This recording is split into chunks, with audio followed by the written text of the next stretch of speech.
दीपक वोहरा साहब, आपसे मेरा सवाल यही है कि अमेरिका और जो बाइडेन क्या सिर्फ अपने देश के अंदर की राजनीतिक परिस्थितियों के लिए इसका इस्तेमाल करेंगे, या फिर यह भी समझना पड़ेगा, या उन्होंने सही से फैक्टर इन किया है कि 21 लड़ाकू विमान के जरिए टारगेटेड अटैक करेंगे शी जिनपिंग, क्योंकि उन्हें भी तीसरी बार सत्ता में लौटना है। शी जिनपिंग भी ये दिखाना चाहेंगे कि वो ताकतवर हैं, और अमेरिका ने जो ये ब्रवाडो या फिर एक ताकत दिखाने की कोशिश की है ऐसे वक्त पर वहां पर पेलोसी को भेजकर, उसके खिलाफ उनके पास जवाब है। मिस्टर वोहरा, आभारी हूं आपका, आपने ये मौका दिया आपके शानदार चैनल पर शरीक होने का आज तक, और आपके साथ सावंत साहब हैं, बाकी जनरल साहब हैं, एयर मार्शल साहब हैं, आप खुद हैं। आपकी जानकारी जो है उससे मैं बहुत कुछ सीखने की कोशिश करता हूं। मैम, आप मुझे एक मिनट दीजिए। मेरी जो असेसमेंट है, जब मैं अमेरिका जाता हूं तो वहां का आज सबसे पॉपुलर डांस, उसको ट्रायंगल डांस कहते हैं। 3 लोग अपने एक दूसरे के कंधों पर हाथ रख के डांस करते हैं। आइडिया ये है कि टकराना नहीं है किसी के साथ। मैं भी अपने बच्चों के साथ करता हूं, हमेशा हार जाता हूं, मैं टकराता हूं। इस समय जो 3 डांसर हैं ट्रायंगल डांस में, वो हैं United states, China, Taiwan. China हार गया है, बाकी दोनों से टकरा रहा है। ताइवान जीत गया है और अमेरिका उसका समर्थन कर रहा है। चाइना क्या करेगा? अब एक दूसरा डांस करेगा। हाका डांस है माओरी कम्युनिटी का, न्यूजीलैंड में। मैंने उसमें भी भाग लिया है। वो कपड़े पहन के हु हा करते हैं, दुश्मन को धमकाने की कोशिश करते हैं। मैंने वो भी डांस किया था, मैं वहां पे भी हार गया था। अब क्या हो रहा है मैम? ताइवान एक सॉवरेंटी इशू चाइना बताने की कोशिश कर रहा है। Taiwan is not an existential threat for China. Taiwan के बिना 72 साल वो जीता रहा है और अभी तक काफी देर तक जिएगा। बस ये जरूर है, जो आपने बिल्कुल सही फरमाया, कि पिंग पोंग या टिंगलिंग जो भी उनका लीडर है, वो चाहता है कि अगले 5000 साल तक मैं राष्ट्रपति या जनरल सेक्रेटरी कम्युनिस्ट पार्टी का बना रहा हूं, और अभी जो इलेक्शन होने वाली है उसमें ये बनेगा। यूएस गवर्नमेंट ने शुरू में क्या कहा था?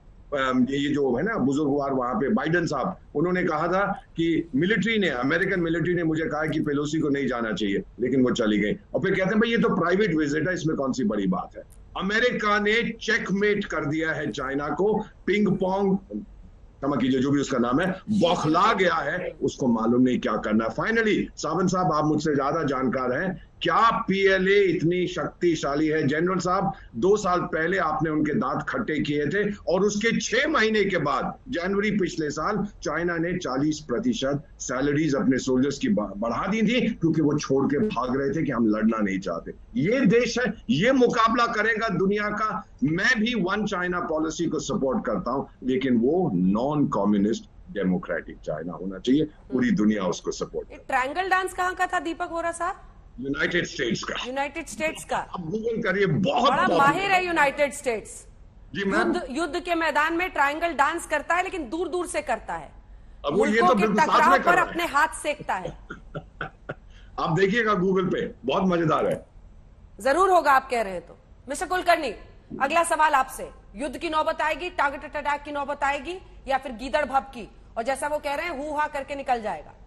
अंजना जी धन्यवाद। ये हु हा करके ही निकल जाएगा। अगर आप पुराना इनका इतिहास देखें, तीनों ताइवान स्ट्रेट क्राइसिस आप अजमा करके देखें, इस वक्त जरूर चीन जो है मिलिटरीली स्ट्रांग होगा, पर डिप्लोमेटिकली बैकफुट पर है, इकोनॉमिकली बैकफुट पर है, सोशली बैकफुट पर है। तो ऐसे हालात में जब चीन का खुद जो स्टैंडिंग है इंटरनेशनल, वो गिरा हुआ है, मुझे नहीं लगता चीन कुछ कर पाएगा, ना चीन करना चाहेगा। अगर चीन करने की कोशिश करता है तो बिल्कुल ही उसकी जो इकोनॉमी है वो बहुत ही बदतर हालत में है, उसका बैंकिंग बदतर हालत में है। ऐसी नौबत नहीं, चाहे जरूर शी जिनपिंग जो है, शुरू से शी जिनपिंग आर्टिलरी में थे, और जब 1996 के क्राइसिस हुए तब वो वहीं पर मौजूद थे, उनको मालूम है वो क्या कर सकते हैं। अगर आप देखें तो ताइवान क्राइसिस है, उस वक्त हाइजेनहावर जो है वो गए थे।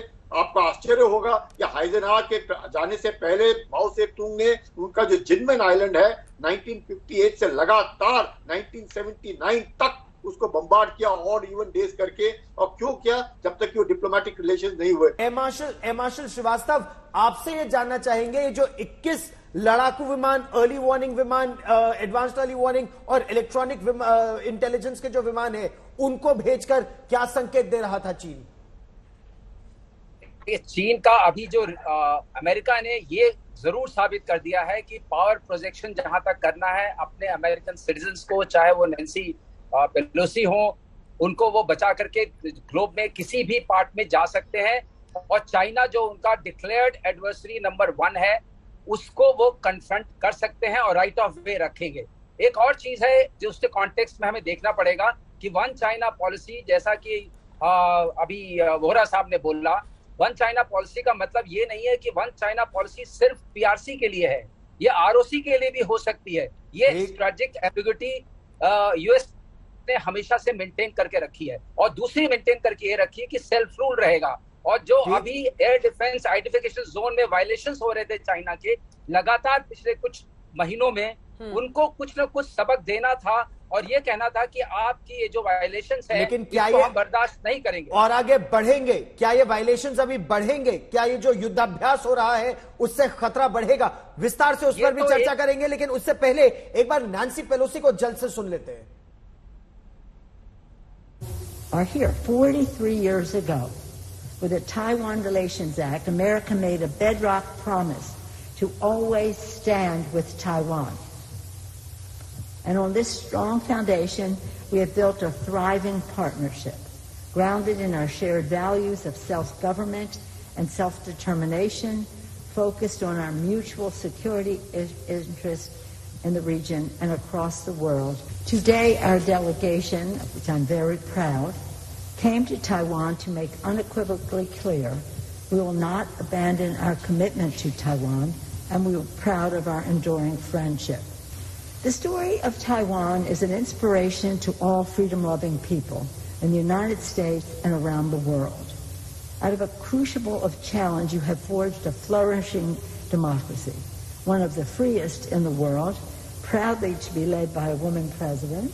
That's an applause line.